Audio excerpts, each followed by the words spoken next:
Hello, welcome to Release the Movies. My name is Chris, I'm Lynn. and welcome to our first episode.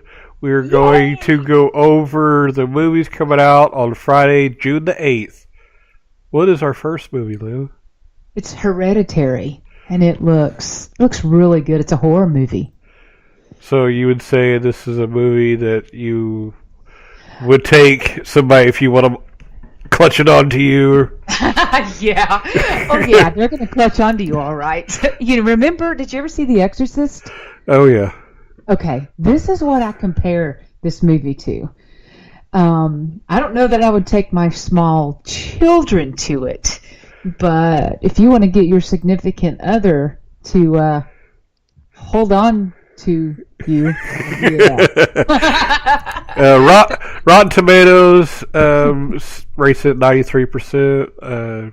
The critics' consensus: Hereditary uses classic setup as the framework for a harrowing, uncommonly unsettling horror film whose cold touch lingers long beyond the closing credits. Okay. So, tell us the storyline. Do you have it pulled up? Storyline, yeah. It says when Ellen, the matriarch of the Graham family, passes away, her daughter's family begins to unravel cryptic and increasingly terrifying secrets about their ancestry. So the more they discover, the more they find themselves trying to outrun the sinister fate they seem to have inherited. Making his feature debut, writer-director Ari Aster, I hope I'm saying that right, unleashes a nightmare vision of a domestic breakdown that exhibits the craft and precision, transforming a familial, I can never say that word right, familial. There you go. Yeah, okay. Tragedy into something ominous and deeply disquieting, pushing the horror movie into chilling new terrain with its shattering portrait of heritage gone to hell. Ooh, you just had to say that slowly. It put shivers down me. And I just read that straight from Movie Insider, so kudos to I was reading it off of Movie Insider. And we didn't plan that, so okay. Hey, great minds think alike. Oh, man. yeah. Oh, yeah. So the director is Ari Aster. Mm-hmm. Hope I said that right. And this is the only thing I see them doing. Yeah, I can't find anything else about him. So I guess debut is correct. Debut. So good for him because it looks good. It looks scary. Let's see. What does it say? Ari Aster is a director and writer known for Hereditary, The Strange Thing About the Johnsons, and Munchausen. But let's see. He's got a bunch of shorts that he's done. Shorts. Yeah, short stories or whatever. Yeah. Yeah. And let's see. Strange Things About the Johnsons. Yeah, it was a short. All those are short. So this will be his ground. Looks like, I'm not going to say it is because I don't know. Looks like it's his groundbreaking full-length feature film. Well, as far as the cast members go, I'm not even real familiar with them. Toni Collette seems to be the most popular. And which he's off of Triple X3? Returning Xander Cage? I haven't seen that. I want to see it, but I haven't seen it. quite a list. Krampus. He's done some voices. I'm just going through ones I know. Let's see. It should say what he's best known for, but it doesn't say. But going through all these, I'm like, what? Wait, is this a guy or a girl? Let me see. Yeah, because in one of the movies... Girl. Oh, gosh. Female. Okay, just had to clear that up. Is an Academy. She's Academy Award nominated Australian actress, best known for roles in Sixth Sense in 1999 and Little Miss Sunshine in 2006. She was born Toni Collette. She later added an E on November 1st, 1972, in Blacktown, Sydney. So, yeah. Sixth Sense. I know, right? That goes. She was Lynn Sear in Sixth Sense. And she's in a bunch of TV miniseries, TV series, stuff like that. Yeah. Dirty Deeds. She was in Dirty Deeds. That's what? all. She was Sharon Ryan in 2002. Okay. Some of these I've never heard of. Jesus Henry Christ? I have never even heard of that. But, okay, good for her. But Gabriel, I lost it. Gabriel Byrne? Is that? That's another actor. Let's see. Let me type it in.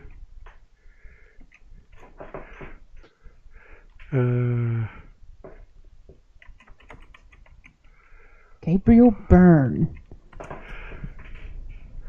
Played in Ghost Ship in 2002. I can't even find.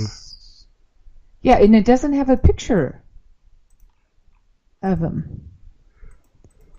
So, I can't even bring up Gabriel Byrne on IMDb.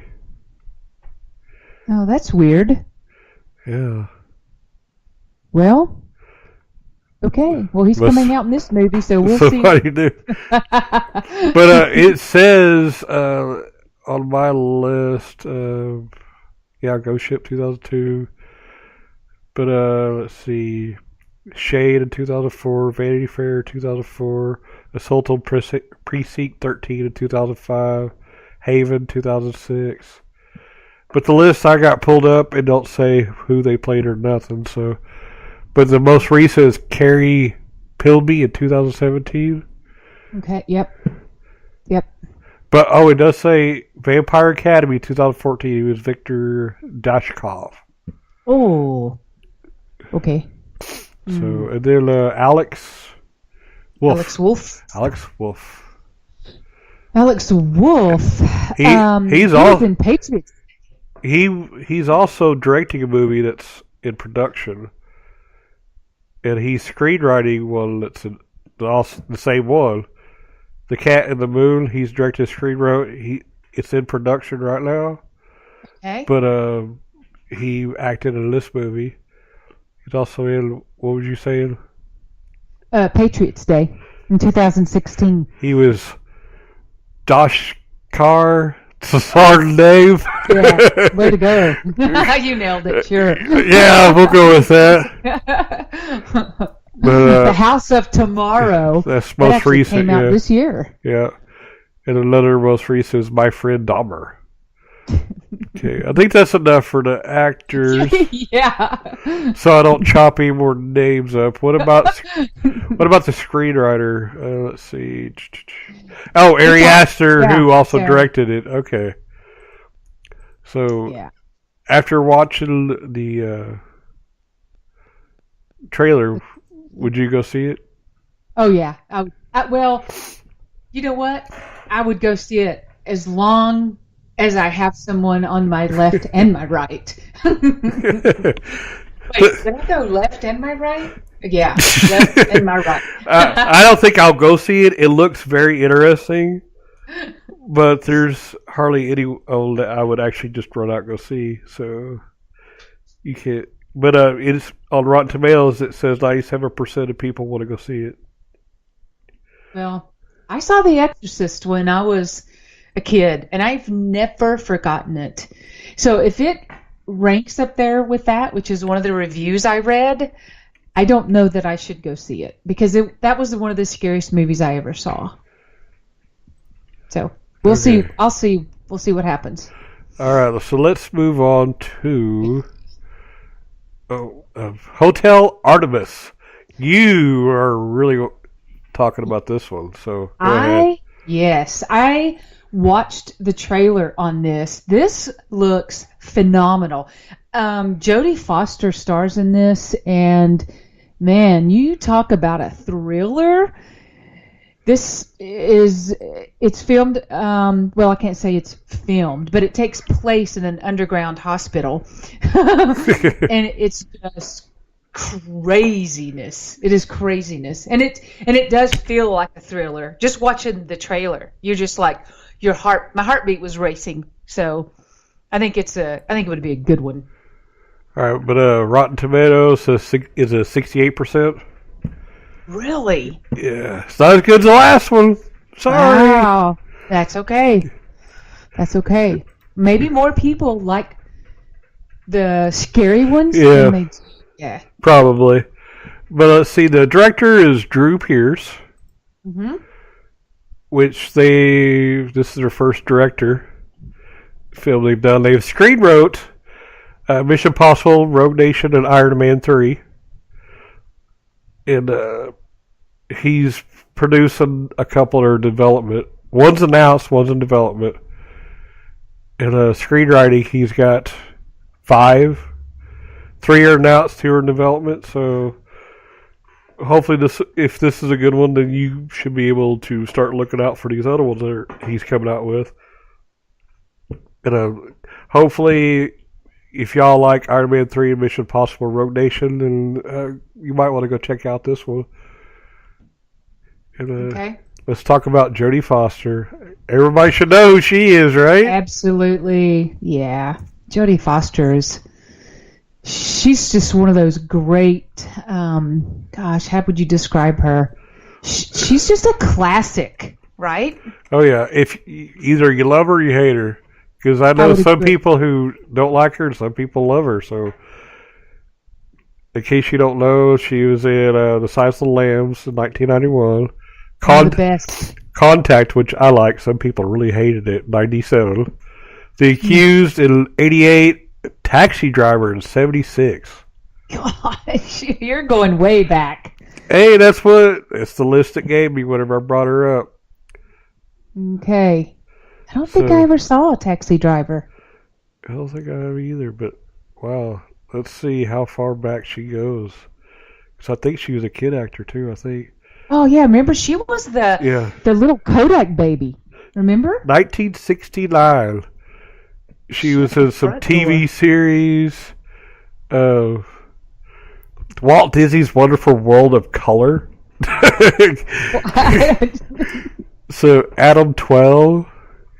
Adam 12. She was in Gunsmoke and Ironside and Bonanza, My Three Sons. Wow. If that tells you how far back she goes. Yeah, it kind of does. Yeah. But, hey, kudos to her. But I'll tell you a quick thing. Alicia Christian Foster was born in Los Angeles on November 19th, 1962. She's the daughter of Ella Brandy Allman and Lucius Fisher Foster III, an Air Force lieutenant colonel and later real estate broker. So, yeah, she was born in 62, and she was 7 years old, or 6, about to turn 7, whenever she started. Wow. Well, they chose well for her. All right, I want to say who the next one is. Dave Bautista. Nice. And I like Dave Bautista. I watched him back when he wrestled. I don't watch much wrestling anymore, but I'm glad I get to see him in movies now because he's been in movies like Riddick, Guardians of the Galaxy, which I like him in that one. And yeah, he's going to be in Avengers 4, of course, when it comes out in 2019. Wow. Yeah. He's a big dude, man. He's a big guy. But also, let's see, in production is Final Score. Development is Dave Bautista STX Project. That's in development. Groove Tales in development. And Stubber in pre-production.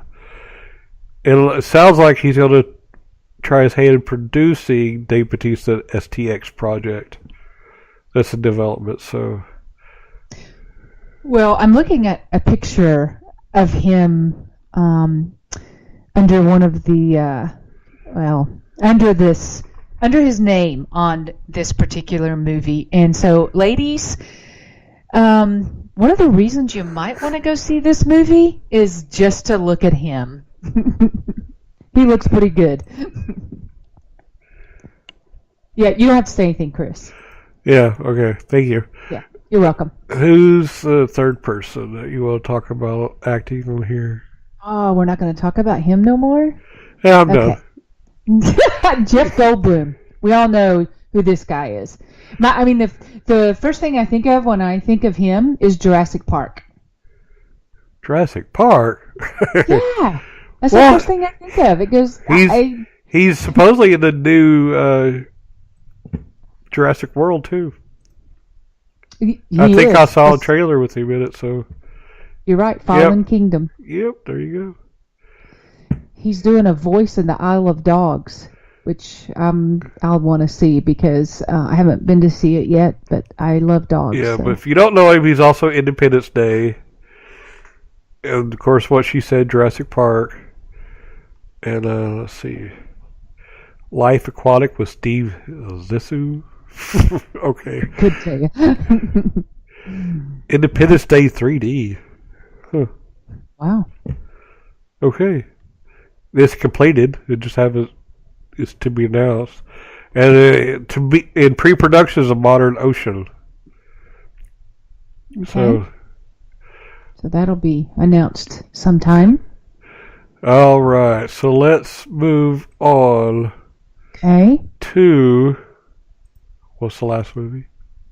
The last movie that we're going to talk about that's coming out. Well, we can talk about any of these, but we've also got Ocean's 8 coming out. That's like the spin-off, of course, but it's starring women. Yep. Let's see. The tomato meter on Rotten Tomatoes is 79%. Mm-hmm. I figured it would be even lower than that, but...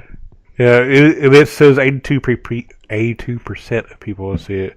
The critics, Ocean's 8 isn't quite as smooth as its predecessors, but still has enough cast chemistry and flair to lift the price of a ticket from filmgoers up for a undemanding caper. Well, it's got some awesome female stars in it, for sure. Sandra Bullock, I mean, we all know how beautiful she is. And, you know, you think about all the movies that she's starred in. Gravity, which was a huge hit back in 2013. Minions, she did the voice for the villain in 2015. It was a Scarlet Overkill. What's the more she did, Chris? Miss Congeniality in 2000, The Proposal in 2009, and Speed in 94. Oh, how could I forget Speed? Exactly. Yeah. So, and she's just beautiful. Excuse you, bless you. Oh, I coughed. I know. Kate Blanchett? Who? Who? Kate Blanchett. She's been around a while. She was actually in the Ocean's 8. Yeah. Wait. Yeah. Wait. No. Yes, she is. Wasn't she? Okay. Yeah. And she was in Carol, Blue Jasmine, Elizabeth, and the Avatar. Wow. Or, wait a minute, Aviator. The Aviator. Ooh, I messed that up, didn't I? That's okay. I was thinking of The Curious Case of Benjamin Button is the one that I remember. Well, she's in Thor Ragnarok, which is recent. Let's see. The Hobbit. The Battle of Five Armies. How to Train Your Dragon. She was the voice of Valka. Lord of the Rings. She was in Lord of the Rings in 2002. The Two Towers. Oh, yeah? That's why... I guess that's why she's been in the Hobbit movies. Yep, I'm sure. She's in 2 that are in development. She was in Robin Hood in 2010. Ah. Indiana Jones and Kingdom of Crystal Skull in 2008. 2008. Yeah. So we won't talk about that one. Okay, no. All right, and who's the last one we will talk about? Let's see. Well, let me just mention we've got Anne Hathaway, Rihanna in this movie, and Helena. Is that how you say her name? Helena Bonham Carter and Mindy Kaling. I mean, Anne Hathaway is extremely popular. I don't know about Rihanna, doesn't she sing? Yeah, she's a singer. Yeah. But Anne Hathaway, you'll know her from Les Miserables, The Dark Knight Rises. She was Selena. Nice. Rachel Getting Married. She was Kim in Love and Other Drugs in 2010. Oh. But she's in a couple of announced movies that are coming out. Barbie is rumored. Is rumored. Oh, okay. And I didn't put my phone on silent. Woohoo! That's all right. She was in The Devil Wears Prada. That was a good movie. Oh, she's been in The Simpsons too, TV series. Oh, hilarious. Oh yeah, Family. She's also been Family Guy. Oh, look how many she's got in development right now. Yeah, I saw that. Like 1, 2, 3, 4, 5, 6, 7, 8. And she's 3 of them. She's producing. Good for her. Looks like she's an executive producer of Colossal, and she's producer to Song 1. Yeah. Wow. Oh, you didn't say what the movie's about. I'll say it. I'll say it. You say it. You tell us. Debbie Ocean, played by Sandra Bullock, attempts to pull off the heist of the century at New York City's star-studded annual Met Gala. Her first stop is to assemble the perfect crew. Lou, played by Kate Blanchett. I want to say it's Nina Ball, but it says, oh, no, it is Nine Ball. I messed that up. Nine Ball, played by Rihanna, and Amita, played by Mindy Kaling. Constance Aquafina. Rose, played by Helena Bonham Carter. Daphne Kluger, played by Anne Hathaway. And Tammy, played by Sarah Paulson. Wow. So, according to the critics, if you like the other movies, you might like this one, but just don't go in there looking to see another good Oceans movie, just like the other one. I'm not saying this is not going to be good. I'm just saying don't go and expect it to be like the other one. This will probably be kind of like it, but just go in there and expect to see just the movie. And you might come out thinking it was awesome, I hope. It's got some, for you guys, it's got some eye candy in it. I mean, why not? The other ones had some eye candy for the women. Thank you. It did. Now, I will just mention, because I know we were only going to talk about the 3, but there's one that's coming out. It's limited in theaters, but it was called 211, starring Nicolas Cage. And I just got to say, Chris, I think Nicolas Cage is hot. Now, I'm just going to say that. I mean, he is. And if you ever saw My Son, and then you look at Nicolas Cage, they look so much alike. Oh, so you make good babies, is that what you're saying? No. That was good. But when I saw it, I was like, oh, Nicolas Cage, you're just so nice to look at. But anyway, it's a true story. So it was kind of interesting, but poor Nick gets a lot of discredit to his acting. So well, I like Nicolas Cage. He's in a lot of movies. There's got to be a reason he's in all those movies. I agree with that. I do. All right. So, well, hopefully check back with us next week when we talk about The Incredibles 2, Tag, and Gotti. Gotti. I think that's how it's Gotti, so I will say Gotti. Okay. And we'll talk about those, and we will see you next week. So long. And goodbye. Release the movies. Bye for now. Bye.